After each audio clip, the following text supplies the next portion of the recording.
destaque no exército de Saul. Saul fez bastante provas e colocando Davi em emboscada para ele morrer. Ele pediu de Davi que ele casaria com sua filha se ele conseguisse matar X homens e trouxesse membros do corpo daqueles homens em um saco. E Davi saiu caladinho e trouxe, ainda sobrando alguns, e disse: fazer o quê? Deu uma filha dele em casamento. E Davi era um homem cheio da graça, cheio de Deus.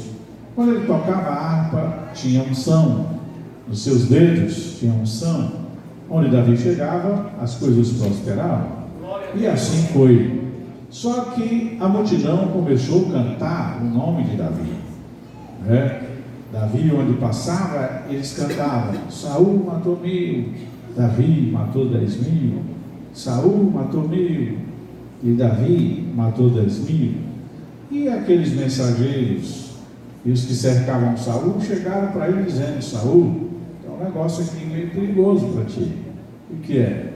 Estão aí dando um elogio demais a Davi.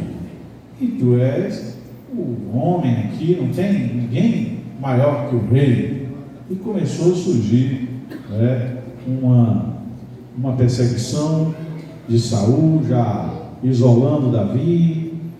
Mas Saul tinha, Deus não deixou Saul quieto. Não. Porque eu quero aqui contar duas coisas interessantes para os irmãos, nesta, que é extra comentário, não é extra bíblica, extra comentário aqui da revista. Saul não foi escolhido por Deus. Não foi. Saul era um homem famoso, era um homem vistoso, e a nação de Israel caiu na vaidade de querer um rei, porque ela era dirigida por profetas, juízes e uma voz que ninguém conhecia, não era palpável. E a Israel olhava para as nações que aquela nação tinha um rei, aquele povo tinha um rei, a monarquia. Mas quem era o rei de Israel? Israel não tinha rei.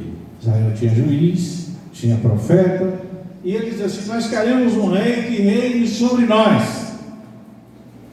E o povo começou a gritar, e Samuel disse: Senhor, o povo está pedindo um rei. Ele disse: olha, por que vocês querem um rei? Vocês vão sofrer imposto, carga sobre carga, porque vai ter imposto. Vocês vão sofrer a opressão desse rei. E o povo: nós queremos um rei. E Deus questionou Samuel orando, e Deus dizia: Samuel, eu sou o vosso rei, eu estou diante de vocês. E o povo dizia: nós queremos um rei. E eu quero dizer que Deus tem um governo, isto é, o povo tem um governo que merece. O povo escolheu um criador de jumenta, um pastor de jumento.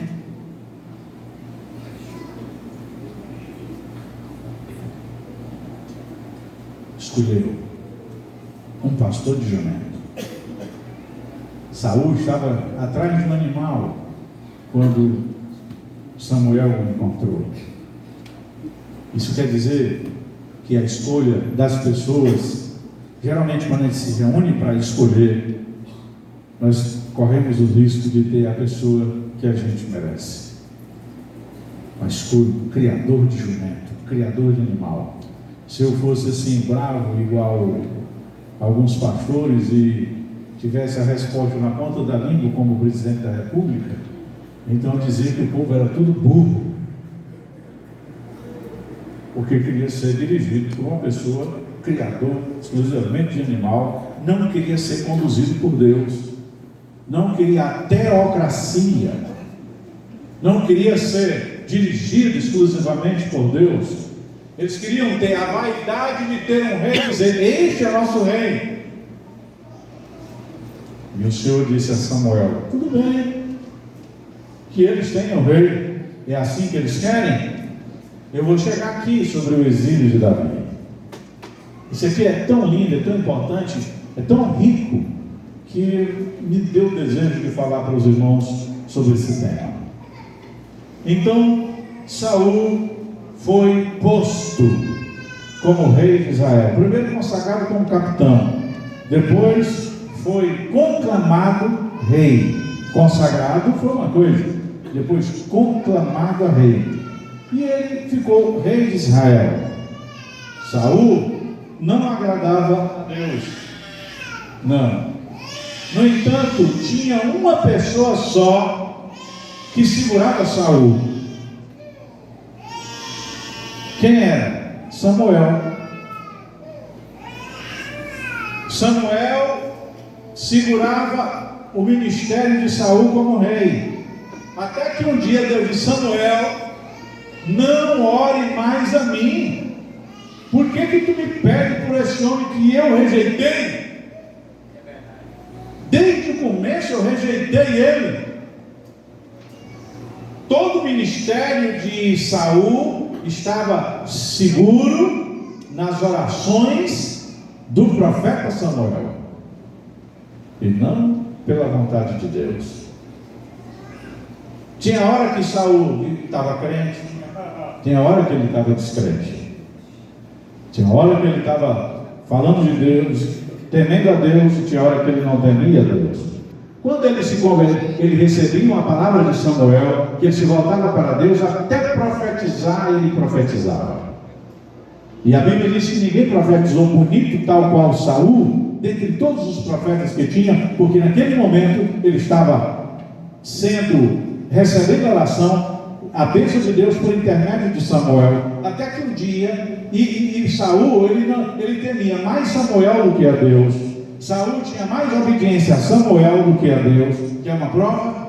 Quando Samuel morreu, que Saul não tinha comunhão com Deus, ele não tinha intimidade com Deus, a quem ele foi buscar? Uma feiticeira para invocar Samuel. Eu quero falar com Samuel. E ele não se voltou ao Deus de Samuel. Olha o perigo que existe de fazer as nossas próprias escolhas. Às vezes muita gente queixa de um governador do estado, de um prefeito, e a gente às vezes diz assim: não, mas é a escolha do povo, foi a maioria que escolheu. E assim foi Israel. O povo tem um governo que merece. Mas eu não mereço, muito bem, você é uma exclusividade, você não merece o governo. Mas eu quero dizer que todas as escolhas humanas, sem a direção de Deus, é passível de erro e sofre consequências. Samuel morreu. Samuel, homem de Deus, profeta Samuel. Tem muita gente que não tem a comunhão com Deus individual, mas qualquer coisa corre na casa do irmão, não, eu vim aqui, eu quero que você me sustente em oração. Muito bem, é bom ter quem ore, tem quem ajude, e está dizendo: me ajude a carregar nas asas da oração, ok. Mas um dia Samuel morre, e você corre o risco de correr atrás do feiticeiro, da feiticeira.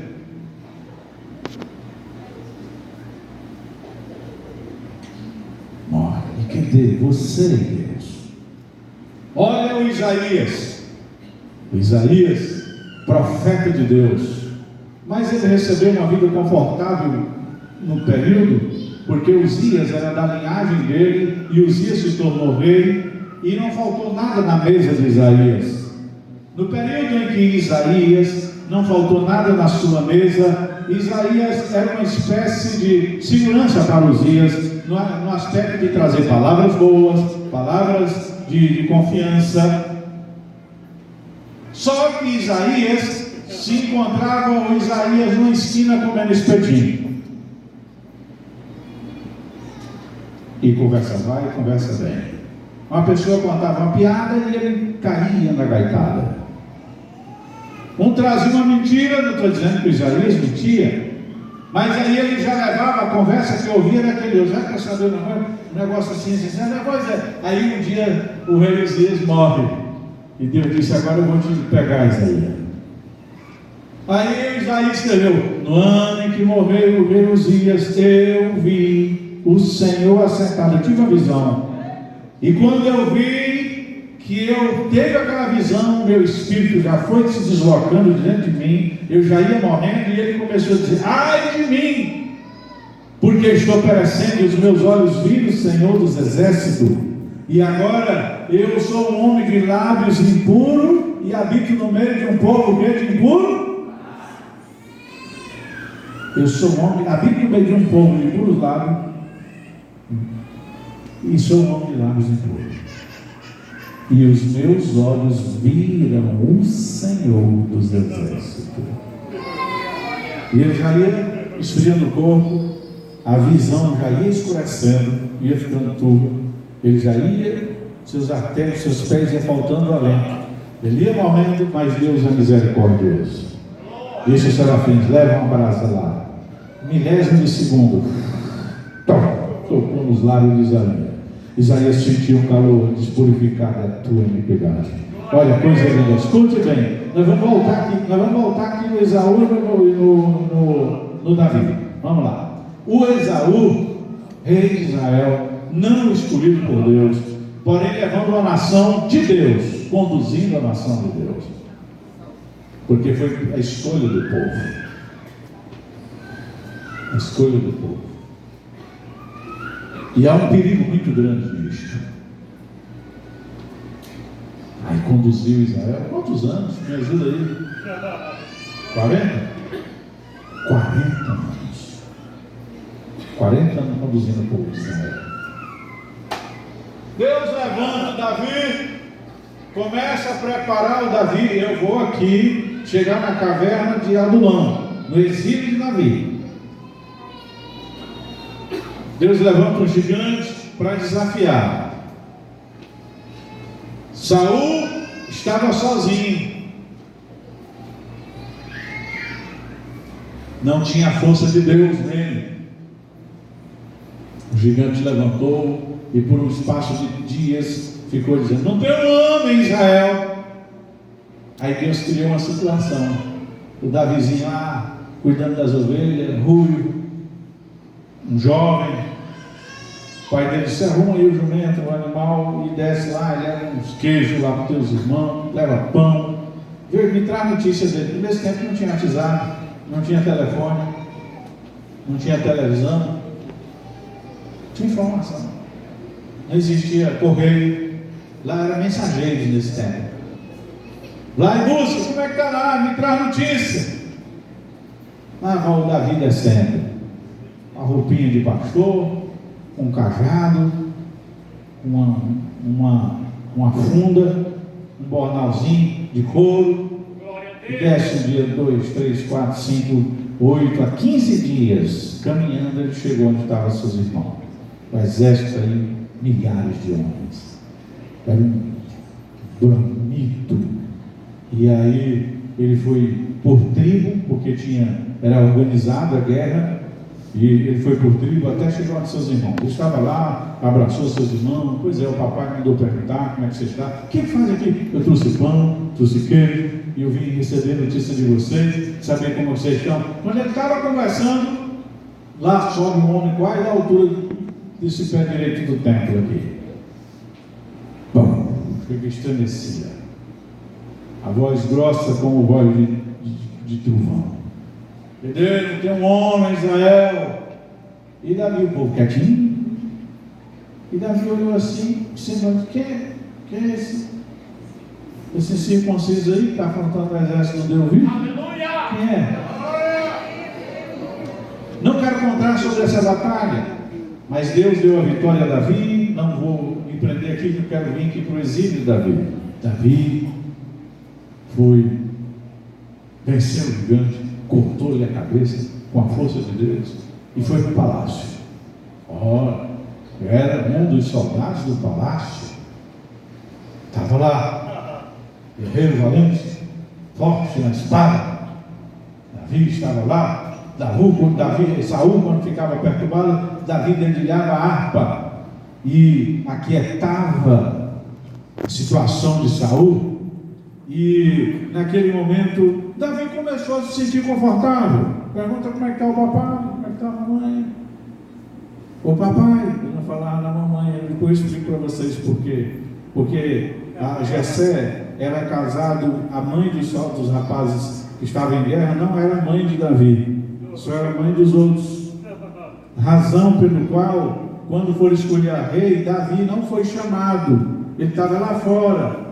Ele era um dos filhos que comia só o pegado, o restante, ficava só com o caldinho, com o osso, ficava lá cuidando das ovelhas, que um leão podia devorar, um urso podia tragá-lo. Ele só era meio irmão.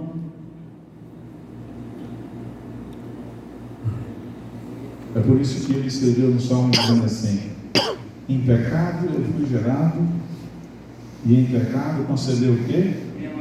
Iniquidade. Não era a mãe dele.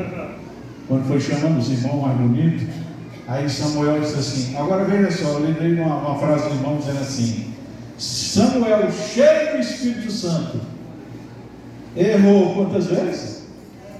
7. Profeta Samuel, cheio do Espírito Santo, com um vaso cheio. Lá vem o primeiro, era assim, fiquem velho, tamanhozão desse irmão. Só que não era assim, careca, ele não. Os caboclos era assim, vistosão. Samuel estava aqui com o vaso cheio. Aí, caminha para cá. Aí ele veio lá para cá. Isso é esse. Aí ele curvou bem. Samuel pegava assim. Aí disse, não vou derramar. Disse, não, é esse não. Tá, muito obrigado. Então o que acontece? 7 vezes. Aí eu lembrei do irmão, foi até o pastor Magueira, e eu que estou fraco, não tenho nada, que não olho, como é que eu não vou errar? Samuel fez assim: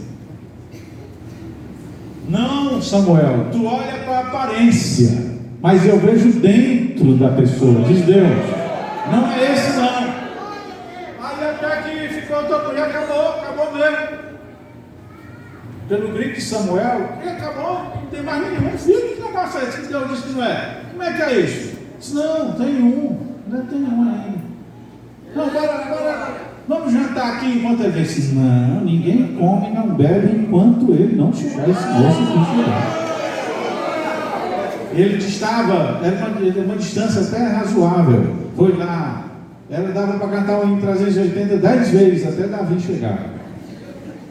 Aí Davi, quando chegou, ninguém estava almoçando.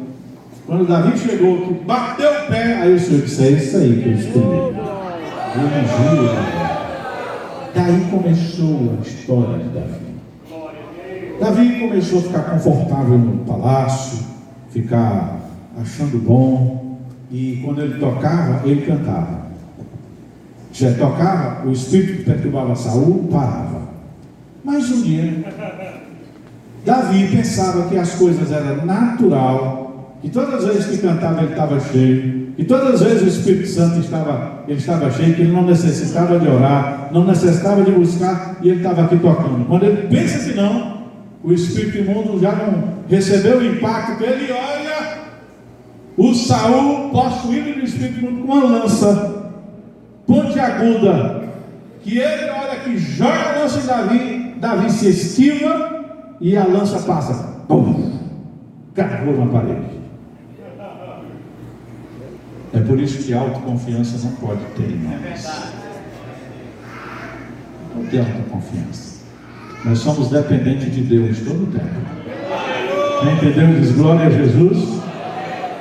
Eu sou de oração, eu sou pastor, eu sou evangelista, eu sou dirigente, eu sou isso. Não se tem autoconfiança. Porque nós dependemos de Deus. Precisamos de Deus. Glória a Deus. Daí começou a perseguição a Davi. Porque Davi, ele era habilidoso, seus projetos iam adiante, e Saul começou a perseguir Davi.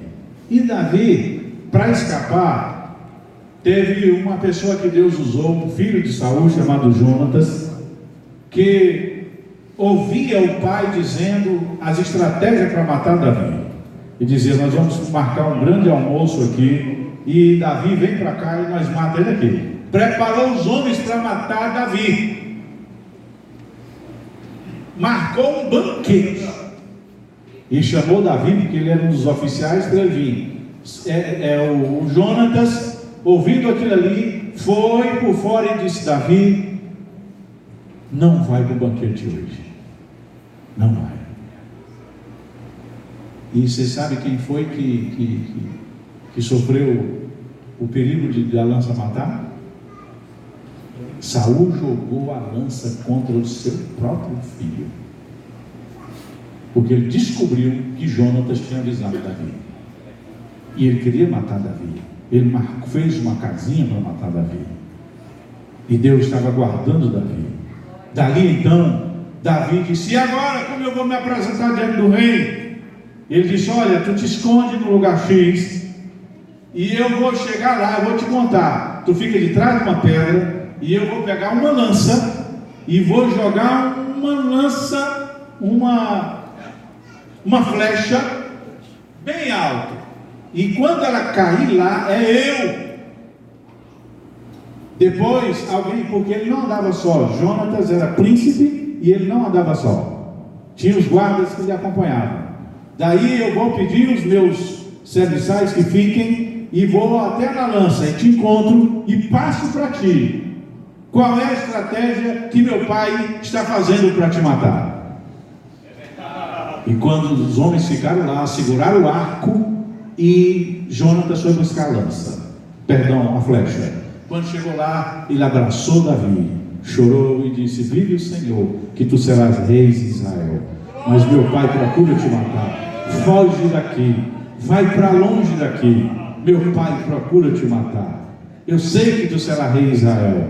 E aí choraram, se abraçaram, e ele disse: me promete uma coisa. Ele disse: como? Eu sei que o Senhor vai matar meu pai, e que talvez eu não escape também, Davi, mas jura diante de Deus, perante mim que estou aqui, que os meus descendentes, quando tu chegar lá, tu vai proteger meus descendentes. Davi jurou e disse: sim, Deus me colocando, eu vou proteger. Os irmãos sabem aquele hino que diz assim, da mesa do rei, né? Estava lá, fugiram com o filho dele, ele quebrou o pezinho, ele ficou deficiente, foi para a terra do esquecimento. E aí, quando toda a trajetória da vida de Saul, o que acontece? Davi fugiu e caçou o exílio de Saul. Não vou nem ler na minha vista mais. Caçou, procurou a caverna de Adulão. Ela estava a cerca de 26 quilômetros indo ao norte de Israel. Por que eles procuraram? É igual os guerrilheiros naquela época procuraram a Serra das Andorinhas, porque era ponto estratégico. Ninguém conseguia chegar aqui. Na caverna de Adulão era capaz de ficar 2.000 soldados. 2.000 soldados. E Davi conseguiu agregar 400 homens com ele, e foram para a caverna de Adulão. Ninguém conseguia se aproximar da caverna de Adulão tendo uma pessoa para vigiar sem que fosse observado. Se viesse do norte dava para ver, se viesse do sul dava para ver, do leste, do oeste, era ponto estratégico. Eu tive o privilégio de ir na caverna de Adulão. Eu não sei se os irmãos forem a Israel, chegaria até lá. Viram lá a caverna de Adulão? Passaram bem próximo. Vocês ficaram a 26 quilômetros de Israel, fica ao norte de Israel a caverna de Adulão.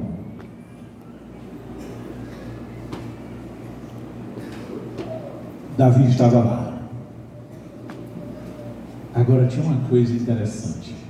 Deus estava em todo esse processo. Aí é que vem aqui o comentarista dizendo: nem sempre as vivências marcadas por situações traumáticas podem ser vistas como negativas. Nem sempre. nem sempre as vivências marcadas por situações traumáticas podem ser vistas como negativas. Por vezes, elas servem para tirar as cascas da aparência, a infantilidade, o esquecimento de nós mesmos, a fim de levarmos à essência real da vida. O exílio fala da expatriação forçada ou livre, isolamento social, solidão. A conotação nem sempre é pejorativa, pois nas Escrituras Sagradas o exílio recebeu conotações positivas e negativas. O exílio pode ser um lugar onde nosso caráter será testado, onde nossa própria identidade será descoberta, onde a nossa lucidez mental e espiritual terá a sua aurora. Deixa eu dizer uma coisa para os irmãos. Circunstância que você está passando, hoje já passou, nem sempre essas situações traumáticas podem ser vistas como negativas, porque daí você está sendo polido. Deus estava polindo Davi, lixando Davi. Deus, ele testa a nossa paciência. E olha só quem Davi trouxe: pessoas endividadas, desgostosas, pessoas frustradas, homens marcados. Era só gente que não dormia de noite, só gente que não tinha paz de espírito, só gente que tinha motivos para querer dar cabo à vida. Pessoas que diziam: não tenho nada que perder. E foi o tipo de pessoas em que se uniu a Davi na caverna de Adulão, 400 homens. Depois ele conseguiu mais 200 homens e passou a ser 600 homens. Davi sabia que o exército de Israel podia lhe cercar e matar eles como mata uma pulga em um paieiro. E lembrou dos seus pais e disse: eu não posso deixar eles ali, porque primeiro eles vão passar lá, vai matar minha família. E foi a um rei bem próximo e disse: fica com eles, até que Deus diga qual será o meu destino, se é morrer, se é o que é. Deixa eu dizer uma coisa para os irmãos aqui. Muitas vezes mergulhamos em uma situação, em uma prova, em uma dificuldade, em qualquer coisa que seja, e Deus está só olhando de lá. E você precisa, eu preciso passar, você precisa passar por aquilo ali. Você precisa passar. Os discípulos disseram assim para Jesus: Senhor, a multidão é grande, já está chegando a hora de eles comerem, não tem dinheiro, despede. Olha só o sentimento deles. Jesus: por quê? Despede assim: não tem dinheiro, não tem. Não, tem um negócio aí, tem uns peixinhos, pão, traz aqui. Graças te dou, Senhor, Criador do céu e da terra, glorifica o teu Filho. Aí reúne o povo de 50 e dá-lhe voz de comer lições, porque às vezes é muito simples você condenar alguém por alguma circunstância se você nunca passou por aquilo. Como é que você vai exercer misericórdia se tu nunca precisou da misericórdia? Me recordo de um pastor que, quando as crianças andavam no meio da igreja, o pai trazia a criança para a igreja e já ficava assim constrangida, porque criança é criança, são infantis, por mais que disciplinado seja, mas a hora ela é infantil, ela acontece, ela corre, ela dá um grito, ela põe a perna para cima, ela rasga uma coisa, ela é criança, se não for assim não é normal. E um pastor, não vou citar o nome, disse: meus irmãos, esses pais que deixam esse menino desse jeito, é porque não sabem criar, aprendem a criar seus filhos, seus filhos desse jeito. Aí esse pastor ainda não tinha filho. Aí o obreiro disse assim: pastor, deixa os seus filhos nascerem para você ensinar nós. Essas moças que estão aqui, como é que pode um obreiro crente e a filha faz isso, esse pastor? Deixa os seus filhos crescer para você ensinar nós. É verdade. Deixa. Quando cresceram, deu um problema com o outro, e uma filha dele casou com 8, mais do que a mulher samaritana, e com o nome não sabe nem quem é. Meu Deus. Já foi 8, e o nono ainda não é dela. Às vezes Deus, ele tira a casca, ele pule, permite uma situação, como foi o caso de Davi, porque Davi teria que ser um homem paciente, polido, temperante, sóbrio, para administrar os homens desse, em uma situação de guerra. A família teve que tirar para um outro rei guardar, porque eles poderiam sofrer. E nem sempre as evidências marcadas por situações traumáticas podem ser vistas como negativas. Os irmãos podem observar que a nossa ministra aquela ministra da Maris. Ministra da Ação Social. Não. Quem conhece a história daquela mulher? É ministra da... E hoje, por que ela bate com segurança, ela segura essa questão? Porque ela sofreu, ela sabe. Ela vivenciou, cidadania, né? Isso. passou por aqui.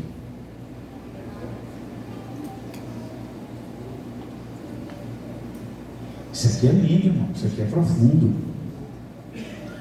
E a fim de levarmos a essência real da vida,